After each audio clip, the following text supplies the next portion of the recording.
कार्तिक मास परम कल्याणकारी मास है। इस मास का हर दिन पर्व की तरह मनाया जाता है। कार्तिक मास के शुक्ल पक्ष की षष्ठी तिथि को छठ महापर्व मनाया जाता है। यह पर्व छठी मैया और सूर्य देव की उपासना का महापर्व है। इनके साथ ही छठ पर्व प्रकृति पूजा और साफ सफाई रखने का संदेश देता है। छठ व्रत बहुत कठिन व्रत रखकर माताएं अपने परिवार की सुख शांति समृद्धि की कामना करती हैं। बच्चों की दीर्घ आयु का आशीष प्राप्त करती हैं। यह व्रत कार्तिक मास की शुक्ल पक्ष की चतुर्थी तिथि से शुरू होता है। इस दिन नहाय खाए की विधि की जाती है। पंचमी तिथि को खरना मनाया जाता है। षष्ठी तिथि को व्रत अस्ताचल सूर्य को अर्घ दिया जाता है। अगले दिन सप्तमी तिथि को सूर्योदय के समय अर्घ देकर व्रत पूरा होता है। यानी छठ व्रत पर्व 4 दिन तक चलता है। इसमें 36 घंटे का व्रत लोग करते हैं। शास्त्रों के मुताबिक इस व्रत को माता सीता और द्रौपदी ने भी किया था। इस व्रत को करने से छठी मैया और सूर्य देव की कृपा से आरोग्यता की प्राप्ति होती है। घर में सुख शांति आती है। संतान सुख का आशीर्वाद प्राप्त होता है। आइए सबसे पहले आपको बताते हैं कि इस साल ये व्रत कब से शुरू होगा। 5 नवंबर को चतुर्थी तिथि को नहाय खाए। 6 नवंबर को पंचमी तिथि में होगा खरना। 7 नवंबर को षष्ठी तिथि रात 12:41 से शुरू होगी।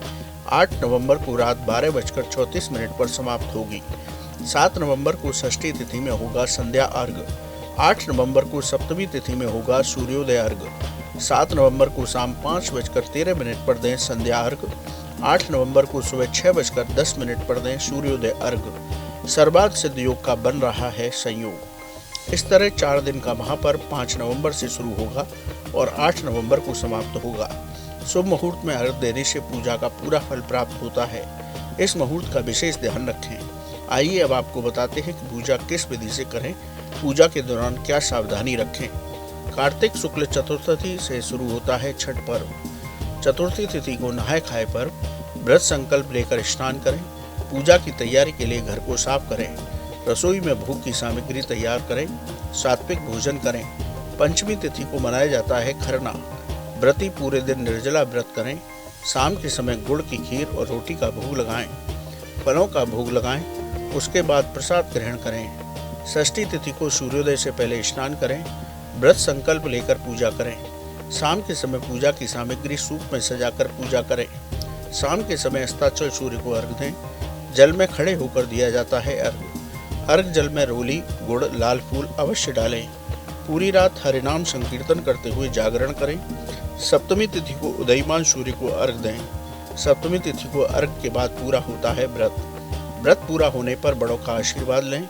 व्रत पूरा होने पर प्रसाद ग्रहण करें। सभी को प्रसाद का वितरण करें। इस विधि से हमें छठ महापर्व को मनाना चाहिए। विधि पूर्वक छठ पर्व मनाने से सूर्यदेव और छठी मैया की कृपा प्राप्त होती है। जीवन में सुख शांति और आरोग्यता आती है।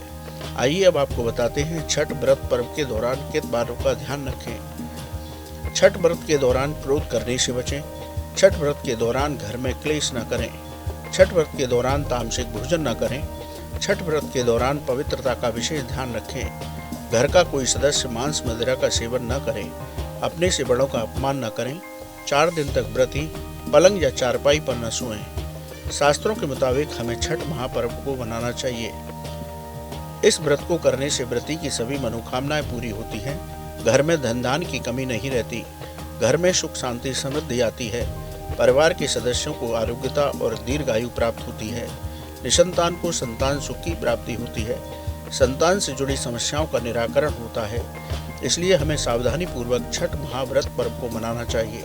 कैसी लगी आपको हमारी ये जानकारी, हमें कमेंट बॉक्स में जरूर बताएं। बाकी धर्म कर्म से जुड़ी तमाम जानकारी के लिए सब्सक्राइब कीजिए हमारा डिजिटल चैनल और देखते रहिए न्यूज नेशन स्तुति।